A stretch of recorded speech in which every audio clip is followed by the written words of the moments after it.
as part of the party for as long as you have. No, I'm not arguing. I'm just beyond that. The conservative movement feels that way. This is pretty widespread among movement conservatives. All right, stand by, if you will, Ken, and everyone else, because now joining us on the phone is CNN presidential historian Douglas Brinkley. Doug, thank you so much for being with us. Historically, we know that the president has the power to pardon. Historically, we know that presidents have issued pardons which are political and controversial. What stands out to you about this pardon? Well, one thing that stands out is he went to Camp David and did a blitzkrieg today. The Gorka and Sheriff Arpaio are really kind of connected. One, losing Sebastian Gorka, the Breitbart alt-right's not going to want him out of the White House. On the other hand, there'll be cheers in the alt-right world for backing the sheriff and pardoning him. I think that we're looking at Donald Trump really trying to be a maverick, trying to do things his own way. He's been recognizing he's got a brutal political fight coming up in the fall. His legislative agenda hasn't accomplished anything. He couldn't repeal and replace Obamacare, so he's starting to do things like transgender in the military today and Sheriff Arpaio, and it kind of makes the Gorka story secondary, and at all costs, Donald Trump, time and again, protects his base, but history is going to see this as Donald Trump pardoning one of the leaders of the birther movement on Obama, so it's inherently in history going to have a racist cast to it. It's interesting, Doug, because a lot of times, most times, when you're dealing with pardons, insofar as they're controversial, they color the legacy of the president after he is out of office. You know, Mark Rich happened in the final days of the Clinton administration. Cap Weinberger and others associated with Iran-Contra happened at the end of George H.W. Bush administration. I'm trying to think, the only other pardon this controversial that I can think about that didn't happen at the end was when Gerald Ford pardoned Richard Nixon. Now, obviously, Joe Arpaio was not Richard Nixon, but it's the only thing I can think of analogous to the timing. And no president's ever done it in the middle of a Category 4 hurricane that's hitting the Gulf Coast. I mean, the timing to me, while millions of people are evacuating and he's trying to kind of jack up the Friday evening news cycle for some reason by doing all these moves right now. Presidents wait to pardon people usually at the end of their administration. This one is of a highly political nature. It comes the very same week he's doubling down on building of a wall along the Mexican border. He's talking about shutting down the government in coming weeks, and he's championing somebody like the sheriff as being a great American hero. So it's a real moment where Trump is showing, I think, his xenophobic, kind of anti-Mexican-American, hard right, alt-right side of him, and that might be who he truly is as a person. It's a big evening, it's a big event, and we're going to be talking about it for weeks to come. You know, Brian Stelter, we were talking about the notion of a Friday night news dump. Traditionally, when you talk about that, you think people are trying to hide information, try to reduce the coverage of it. So is it that, or is this the president trying to hijack the coverage of the hurricane? It feels like the opposite of a news dump, meaning try to hide something. The president seems to want the attention on these stories and not on that hurricane on the other side of your screen. Just to be clear, 130-mile-per-hour winds will take down houses. There will be massive storm surge into Port Lavaca and Rockport in the next couple of hours. We're talking about thousands of people who, if they're still in their homes, need to be in bathtubs with a mattress on top of them. It's a Category 4 hurricane. And I know FEMA has said they're ready. I know the Department of Homeland Security has said that it's ready. The president has tweeted the right things earlier in the day about the storm as it's gained strength. But he does seem to be trying to make other headlines for some reason. And the White House has done something really unusual as well on Gorka by putting out the statement that you were describing, Alice, this on-background comment from officials saying, well, essentially Gorka was forced out. They are stating something really clearly to the conservatives Kurt was talking about, that we didn't want Gorka in this White House anymore. So it's creating a huge new controversy for the White House. Hey, Allison, I'll let you weigh in here in 1 second. I just want to point out one thing here. I don't truly believe at the bottom of my heart that most Americans know who Sebastian Gorka is. You know, I don't think he is a household name by any stretch of the imagination. But in cable news.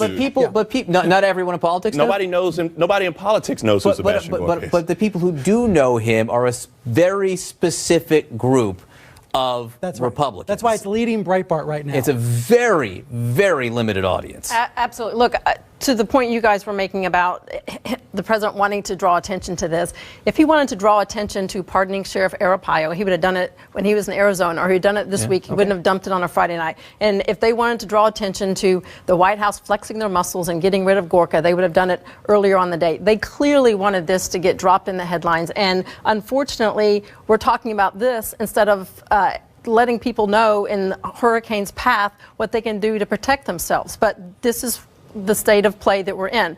You were talking earlier about other controversial pardons by presidents, and I think they're two totally separate issues and categories. But I do think, with regard to President Obama pardoning Chelsea Manning, facing a 35-year sentence for leaking classified information, that's a controversial pardon. But that just goes to show presidents have the power and the authority to issue pardons based on whatever issues and whatever reasons that they want. Did they pardon or commute that sentence, right? Semantics. Okay. But with all due respect to that comparison, she did serve time, and she was punished for her crime. And whether or not you think the punishment was long enough, or however culpable you think she was for the crime, she did serve a punishment for the crime. Sheriff Joe Arpaio, by pardoning him before he was actually even sentenced, will never serve punishment for the crime he committed. But I want to talk about this quote-unquote news dump that we're seeing. I mean, if you think about the news, as we were all searching on Twitter earlier today, it was the transgender ban that he put in place, and we were talking about all of those individuals who, whether or not they were transgender, straight or not, if they wanted to serve our armed services and served our country, they should have every right to do so. I believe it was Senator Tammy Duckworth who put out an amazing statement that said when she was bleeding in her back, it didn't matter whether or not you were gay, straight, or in between or anything else. She wanted you there to help her. And then we went to the Category 4 storm with 130-degree winds, which we have people who, unfortunately, they need to make sure that they evacuate if they still can. If not, they need to take shelter. Then you're talking about Sebastian Gorka, who, I mean, is a buffoon. Nobody knows who Sebastian Gorka is outside of people who appreciate Pepe the Frog. And then you're talking about Joe Arpaio. And what we haven't talked about, and I'm glad you didn't scoop me, was that North Korea tested 3 missiles today. They all failed. A few hours ago. A few hours ago. Yeah. But they shot short range missiles into the Sea of Japan. And this was the same person who the President of the United States said now respects us. Imagine if they disrespected us, what they would be testing. I'm saying all of this to say that there is so much going on right now with this Trump administration. What most Americans want is they don't want a pardon of Arpaio. They don't want to be dealing with a transgender ban on a Friday night. They don't really care who Sir Gorka is. What they want is calm. They want the White House to be calm. They want steady leadership. They want somebody to bring this country together. And what Donald Trump is the antithesis of is calm. Well, I think what the White House would say is they didn't vote for calm, they voted for jobs, perhaps. And they're going to deliver, maybe, on the jobs part, but the calm part, they never promised it, and it ain't coming. Well, they're not delivering on nothing right now. Just one point here. The President Obama did commute the sentence of Chelsea Manning not pardoning. You know, when you say semantics, it's not just semantics, right? Because if you're commuting the sentence, the person is still convicted of the crime, just gets out of jail. Correct. If you're making a pardon, if you're issuing a pardon, you're saying, you know what? The person's absolved from their crime. Exactly, which And in this case was Sarah, to contempt of court. And Sarah Huckabee Sanders said yesterday, she was asked if this was going to happen, and she suggested that this would follow the normal processes. The reporting from our colleague Laura Jarrett tonight is that it did not follow the Justice Department processes. It went around the normal course of pardons. And Alice, you had something on that. Basically, the White House is fine with that. I mean, the White House has all but told us that they weren't doing it through the normal way. Right. Well, when she was originally asked yesterday, the reporter specifically asked, look, have you sought a recommendation from the pardon attorney or from the Deputy Attorney General, or have you sought an FBI background check, which is part of the process for seeking a pardon? And she says, as Brian said, she indicated, look, we're going through the normal, thorough process of issuing pardons. And as we have found out, that may not have been the case. Anna Navarro, you are still with us. Well, jump into this conversation. Yeah, you know, it strikes me as I'm listening to this entire thing and I'm trying to process it, that we shouldn't lose sight of the forest for the trees. I think Donald Trump is doing something else with this pardoning of Arpaio. He is sending a message to all those people that were involved in his campaign, that are part of Trump world, that are right now being questioned and being part of this Russia investigation, I have absolute power to pardon, and I have no qualms about using it, even if it's done in an extraordinary way, even if it's done without the approval of Justice Department. I can do it all by myself, and I will. Come hell or high water, I don't care what anybody says. I don't care what the media says. I don't care what the pundits say. I don't care what 65% of Americans say. I think he's sending a message to the Manaforts out there. Be not afraid. I can pardon, and I will. And that is something that Richard Painter, if he's still on the phone with us, had brought up earlier, that this is something that Richard Painter is gone, but he's saying that the White House has been sending messages all along that this power does exist. And we know from some reporting over time also the president has asked questions about the power of the pardon. Ken Cuccinelli, former Attorney General of the state of Virginia, still on with us right now. You know the law, Ken.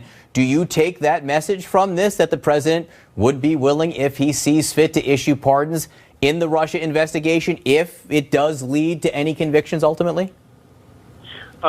Not per se. I think that's an interesting observation, but I would say, I'm somebody who thinks the pardoning power should end on November 1st of an election year.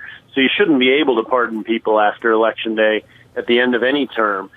The one thing that I think is really gives everybody a shot at this, whether they like it or don't like it, is the fact that he's done it before, assuming he runs for re-election in 2020, at a point when he's going to be accountable for it. And one way or the other, some people are going to be more likely to vote for him because of it, and some people are going to be less likely to vote for him because of it.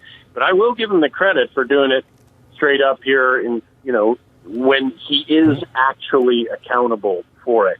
I appreciate that. And if I can make one other point responding to Bakari's comments, he said, Americans don't want to see this and don't want to see that. Look, Bakari's whole list, no offense, Bakari, Americans don't care about it.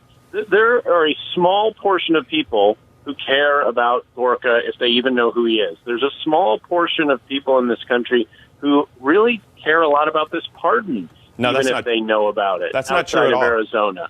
But that's not. We need to keep the forest for the trees clear here. And we're talking about all these forests right now. Bakari, we're talking about all these forests right now, and let's just be extremely clear. There are a large group of people who were terrorized by Sheriff Joe Arpaio.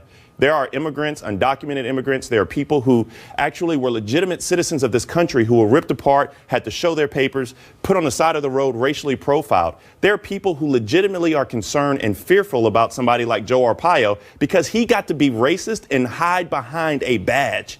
So yeah, I understand what you're saying, but you cannot minimize the effect and the terror that Joe Arpaio reaped on not just a small fragment of this country, but a large swath of this country who are very, very pissed off tonight because because law and order only matters from a stage in Kansas. It doesn't matter in practice for Donald Trump. Guys, stand by. And Bakari, I want to bring in someone to this discussion who I am pretty sure disagrees with you wholeheartedly. On the phone is Arizona Republican Congressman Paul Gosar, who thinks today is a great day. He says in a statement, the pardon reflects the very reason we voted President Trump into the Oval Office, to uphold the rule of law. Congressman, to uphold the rule of law. Is that what happened here? I thought the law decided in Arizona that Sheriff Arpaio was in criminal contempt. Isn't it interesting that he wasn't afforded a fair aspect of a trial because he asked for a jury trial? So from that standpoint, this was railroaded all the way through. When you talk about a justice system that was so negligent from the Obama administration to set up Joe Arpaio from day one, whether it be Eric Holder or Loretta Lynch, that's hardly an application of the rule of law. We had Jonathan Turley on with us before, again, constitutional scholar, George Washington University School of Law, who says that interpretation of it here simply doesn't hold. You call it a political prosecution, but the courts were the ones that ultimately decided that he was in criminal contempt. They had told him he needed to follow the law, and he didn't. The courts politicized this, and no one can say otherwise. It was very politicized all the way through there. So when we start seeing the application of the politicization by the courts, there we have to draw a line. The judges. You're saying the judges. Actually has, and the president actually has the opportunity to pardon as he sees fit, just like Mr. Clinton and just like the President Obama did in regards to that. So. And, I don't know if you've had a chance to listen to some of the discussion here, but there have been those who noted, Bakari Sellers among them, that one of the things that Sheriff Joe Arpaio did, that this law was about, or this criminal contempt was about, is that he